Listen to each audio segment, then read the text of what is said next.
never slow up, no I don't take shit. I got no love for the fakeness. If you wanna play tough and wanna hate this, I'll always show up. I don't ever slow up, no I don't. Merantau adalah pilihan untuk mendapatkan hidup yang lebih baik. Mengangkat ekonomi keluarga dan membuat orang bangga adalah tujuan dari merantau. Halo cuy, apa kabar nih? Di film berjudul Hosto 2023 ini, kita akan melihat perjuangan seorang ayah untuk merantau ke negeri Sakura supaya mengangkat ekonomi keluarganya. Yang namanya berjuang pasti nggak mudah. Jadi di sepanjang film kita akan melihat perjuangan seorang ayah ini untuk keluarganya. Ya udah kalau gitu, klik tombol subscribe di bawah ya. Baru kita gaskan filmnya cuy. Patrick adalah bapak-bapak berusia 26 tahun. Patrick udah punya anak yang masih lucu, namanya Carlos. Kehidupan rumah tangga bersama istrinya pun sangat harmonis. Tapi ternyata di balik ini semua, Patrick mempunyai selingkuhan bernama Daniel. Iya cuy, ini orangnya. Daniel ini sangat baik hati. Ia membantu Patrick yang sangat ingin pergi ke Jepang. Kebetulan Daniel punya teman yang udah ada di Jepang. Namanya Vicky. Saat ini ia lagi menelpon Daniel ngasih tahu semuanya udah siap. Patrick tinggal terbang aja nih ke Jepang, kata Vicky. Dan film pun baru dimulai. Ini adalah keluarganya Patrick. Patrick bener-bener jadi harapan keluarga. Karena Patrick jadi tulang punggung keluarganya, gua nggak mengerti lagi ya. Tapi kenapa keluarganya Patrick tuh kayak gini cuy? Semua keluarganya seneng banget pas denger kalau Patrick bentar lagi mau ke Jepang. Sebelum Patrick berangkat pun mereka makan-makan. Di sana juga ada Daniel. Tapi di sini keluarganya Patrick belum tahu kalau Patrick sama Daniel lebih dari sekedar teman. Ya mereka menganggapnya Daniel ini cuma tetangga baik hati yang selalu membantu Patrick aja cuy. Singkat cerita mereka pun mengantar Patrick sampai ke bandara. Mereka berpelukan dan Patrick pun terbang meninggalkan Filipina. Sesampainya di Jepang, Patrick langsung disambut oleh Tante Vicky. Tante Vicky ini nih orang Filipina yang menikah dengan orang Jepang. Makanya Tante Vicky sudah menetap di Jepang cuy. Tante Vicky ini memang kerjanya menjadi penyalur orang Filipina yang mau kerja di Jepang. Patrick pun sampai di rumahnya Tante Vicky. Bukan rumah yang luas, tapi rumah yang nyaman. Patrick pun bertemu dengan anaknya Tante Vicky yang bernama Thea. Cantik cuy si Thea mah. Di rumah ini Patrick mendapat kamar di lantai 2. Ternyata di rumah ini juga tinggal orang Filipina lainnya bernama Richard. Jadi lantai 2 ini tuh kayak memang dipersiapkan untuk orang Filipina yang baru datang di Jepang cuy sama si Tante Vicky. Setelah santai Patrick langsung menelpon Daniel. Patrick sangat berterima kasih kepada Daniel karena Patrick bisa ke Jepang ya karena Daniel cuy. Daniel lah yang mengeluarkan modal supaya dia bisa sampai ke Jepang. Singkat cerita di keesokan harinya Patrick memulai aktivitasnya. Sebagai pendatang, Patrick harus belajar bahasa Jepang. Di sini Patrick satu kelas dengan pendatang lainnya untuk belajar bahasa Jepang. Mereka berasal dari berbagai negara, seperti India, Pakistan, dan juga ada Indonesia coy. Selesai belajar, otak Patrick pun panas. Karena Patrick nggak ngerti sama sekali bahasa Jepang cuy. Apalagi selama belajar nih Patrick nggak boleh ngomong bahasa Filipina sama gurunya. Dia pun curhat ke si Daniel. Nah sepulang dari belajar Patrick bekerja di toko souvenir. Di toko ini juga ada Thea yang bekerja sebagai manajer toko ini cuy. Hari-hari berlalu Patrick mulai resah. Keluarganya butuh uang. Makanya Patrick bertanya pada Thea apakah bisa kalau dia mencari kerja tambahan. Thea pun gak masalah. Bahkan Thea memperkenalkan Patrick pada temannya yang bekerja di hotel. Patrick orangnya nggak milih-milih kerjaan. Yang penting bisa dapat uang untuk keluarganya. Patrick pun bekerja sebagai tukang bersih-bersih. Datang ke setiap kamar untuk membersihkan kamar demi kamar. Selain itu, Patrick juga belajar bahasa Jepang dengan sangat gigih. Semua ini dia lakukan demi keluarganya. Nah, diam-diam Thea juga mulai memperhatikan semangatnya Patrick cuy.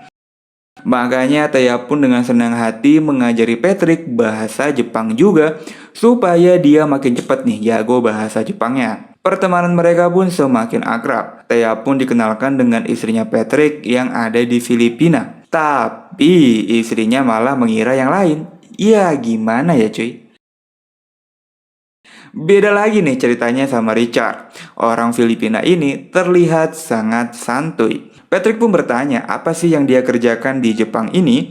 Richard pun bilang kalau penasaran ikut aja yuk. Nanti kalau suka tinggal lu ikutin. Patrick pun ikutlah ke tempat kerjanya Richard. Di luar nalar, Richard ternyata bekerja di sebuah klub Jepang. Ya emang sih di sana dia kerja jadi pelayan, tapi sampingannya cuy mantep. Apalagi Richard berhasil dapat gadis Jepang bernama Becai. Patrick pun merasa kikuk berada di klub ini. Ya karena ini bukan dirinya. Bahkan Patrick pun sampai didekati sama salah satu tamu yang datang. Widih mantep cuy. Nah, jadi Richard dan Beca ini juga bekerja di klub ini. Mereka bertiga nih orang Filipina semua ternyata ya. Nah, di momen inilah mereka saling curhat. Mereka semua memang mengadu nasib di Jepang. Mereka punya tujuannya masing-masing. Memang gak mudah mencapai tujuan mereka. Tapi ini semua mereka lakukan demi keluarga. Tentu mereka bertiga ingin meningkatkan ekonomi keluarga mereka cuy.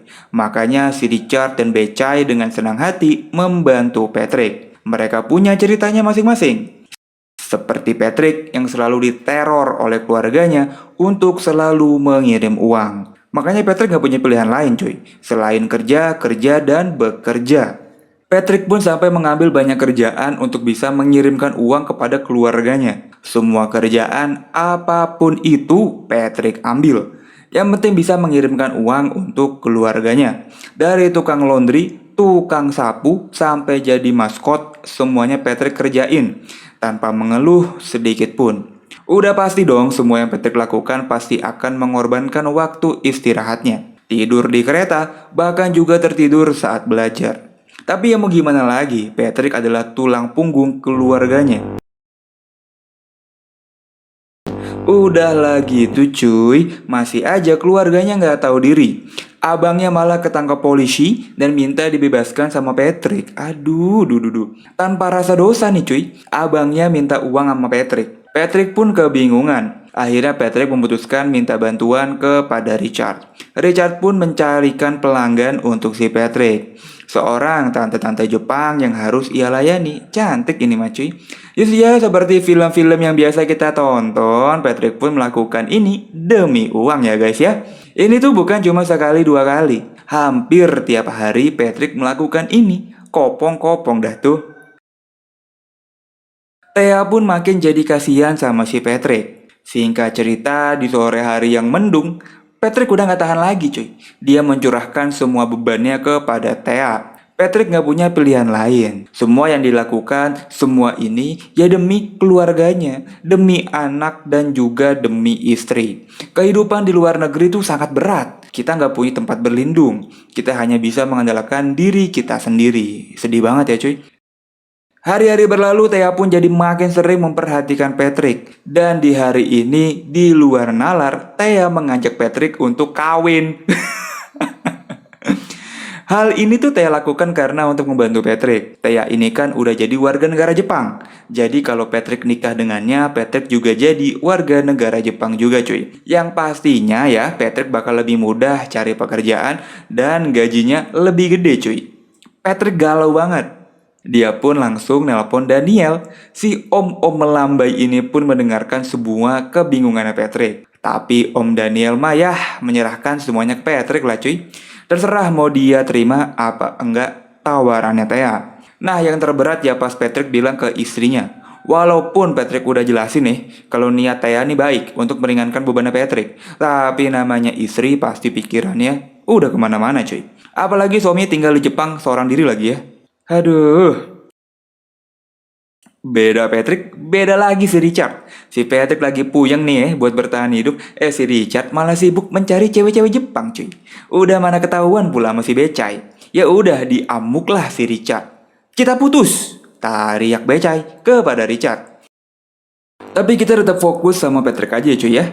Dia bingung setengah mati gimana caranya menjelaskan kepada istrinya. Menjelaskan kalau dia ini cuma menikah di atas kertas doang. Kalau dia nggak bener-bener menikah seperti orang pada umumnya. Tapi istrinya nggak mau sekalipun angkat teleponnya Patrick. Hanya Om Daniel doang cuy. Satu-satunya tempat Patrick untuk bercerita. Patrick udah gak kuasa menahan tangisnya kalau dia ini bener-bener melakukan ini demi keluarganya. Nah, singkat cerita, Om Daniel pun mencoba merayu istrinya Patrick. Ya di sini sih istrinya Patrick tetap pada pendiriannya. Mau nikah beneran atau cuma di atas kertas, dia nggak mau Patrick jadi milik orang lain. Suaminya Patrick ya cuma buat dia doang, seorang diri. Hari-hari berlalu, Patrick pun memutuskan untuk pulang ke Filipina dulu, menjelaskan kepada istrinya secara langsung. Menjelaskan supaya nggak ada yang salah paham. Tante Vicky ternyata juga nggak setuju kalau Thea menikah dengan Patrick. Walaupun cuma ngebantuin, tapi tetap aja ibunya nggak mau anaknya nikah sama laki-laki yang udah beristri. Sesampainya di rumah, Patrick pun langsung disambut bak pangeran. Semua orang menyambutnya, tapi tidak dengan istrinya. Mukanya tegang dan sangat serius. Tanpa basa-basi, Patrick langsung berbicara serius kepada istrinya. Walaupun coba digocek sama Patrick, istrinya tetap aja pada pendiriannya. Istrinya Patrick udah cukup tahu kalau Patrick weleo-weleo sama Om Daniel. Dan sekarang dia mau menikah sama cewek Jepang. Beberapa hari berlalu, Patrick pun kembali ke Jepang, diiringi dengan tangisan dari Om Daniel dan juga istrinya. Gak mau buang-buang waktu, dengan sangat sopan, Patrick pun menolak ajakan Thea. Walaupun dengan menikah, hidupnya ini bakal lebih mudah, tapi dia harus menjaga perasaan istrinya. Apalagi kan Patrick melakukan ini juga demi anaknya. Thea pun menerima dengan sangat lapang dada. Thea pun tersadar bahwa pada akhirnya kita nggak selalu mendapatkan apa yang kita inginkan. Kalau cinta tidak harus memiliki. Patrick dan Thea pun kembali bersahabat dan Patrick kembali jadi kuli lagi di Jepang. Hosto 2023 memberikan kita gambaran buat kalian yang mau kerja ke Jepang. Kan banyak banget nih yang mau kerja ke Jepang, entah di YouTube, di TikTok nih pada pamer enaknya kerja di Jepang. Nah, di film ini tuh bener-bener ditunjukin cuy, bahwa bertahan hidup dan mencari makan di negara orang itu nggak selamanya enak. Bahkan lebih banyak tidak enaknya. Patrick harus banting tulang dari pagi ke malam cuma buat sekedar makan. Balik lagi ke tujuan awal sih cuy. Untungnya Patrick melakukan ini semua demi keluarganya. Makanya tekadnya kuat banget dan gak gampang goyah. Sebenarnya kan bisa aja dia nerima ajakan Thea nih. Mana Thea masih muda dan cakep lagi ya kan? Tapi ya itulah Patrick, sosok kepala keluarga yang penuh dengan tanggung jawab. Ini juga sedikit memberi kita gambaran bahwa cewek Jepang tidak memandang fisik. Mereka mandang bagaimana semangat kita dalam bekerja, bagaimana semangat kita menjalani hidup. Karena itulah Thea jadi jatuh cinta dengan semangat yang Patrick miliki. Oke cuy, jadi tetap semangat ya pokoknya. Semangat. Makasih yang udah nonton, like dan subscribe. Gua cabut dan dadah.